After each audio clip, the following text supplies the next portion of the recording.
Hey, so like he said, I'm Vincent, and if you were here last year, you might remember something about my little side project.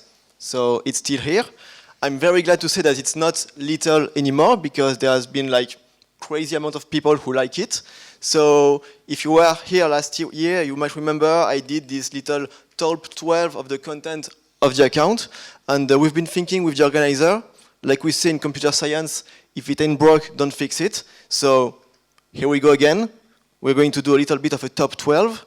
So the first content I wanted to share, it's about iOS apps and about how when you are a developer, you don't see apps the same way than the public does. For the public, there's a little bit of magic, but us, we know how it is inside. And for instance, when you see this fancy, shiny app on the App Store, sometimes you're thinking, what could be inside its app delegate? You think about your own apps and you're like, maybe there are some things that they are not very proud of. And you know, there are these kind of apps. You have very fancy apps that are all in Swift with fancy new features, and you have all these apps that are just old legacy apps, completely outdated, and no one updates them ever. And then sometimes you find these very weird apps who are outdated as hell, but they have this one new feature from the SDK, and you don't know just why they just decided to implement it. Now, speaking a little bit about architecture, in the last years, like iOS developers, we love to talk about architecture. We have talks, we speak about MVVM, about Viper, all this stuff. But if you were there in the beginning of iOS, you might remember that at some point we had a much more, we could say, liberal view of architectures. And it worked at the time. It worked very well. And speaking about it, also, old-timers developers might remember that some time ago, it took a lot of effort to make an iOS app, and maybe sometimes now we complain a little bit about the small stuff.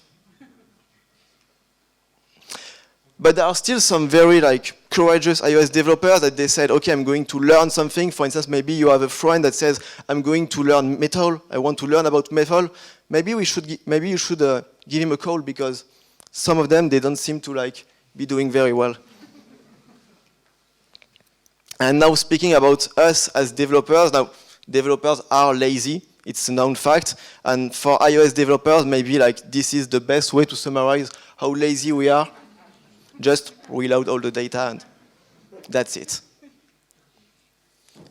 And also thinking about our little mistakes as a developer, I'm sure that you've been in this situation where you've spent a lot of time debugging an issue, you don't understand why it doesn't work, and then you understand and it's just task.resume. You didn't call it, and sorry about that. Now I think someone said something about long compilation. Compilation that takes a lot of time, and that's something that we are very familiar with, especially since we moved in Swift. And we feel a lot like this guy in Interstellar when we clear the derived data, and it's going to cost us a lot of time. Now we're getting close to the end, so we are going to talk about when you have an issue as an iOS developer, you know, you have these usual suspects, and in the iOS world, there are 3 of them: UI WebView, code signing, app review. It's always one of those 3, most of the time.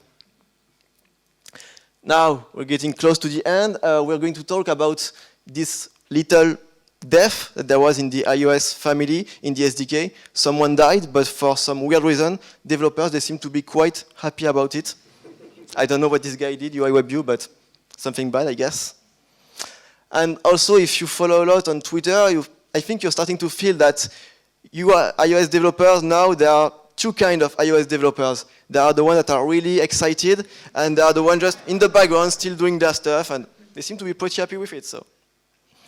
And finally, so when you grow as an iOS developer, you need to teach junior developers, and they have a lot of questions, and for some of them, you really don't know how to answer. Next time, you can just show them this.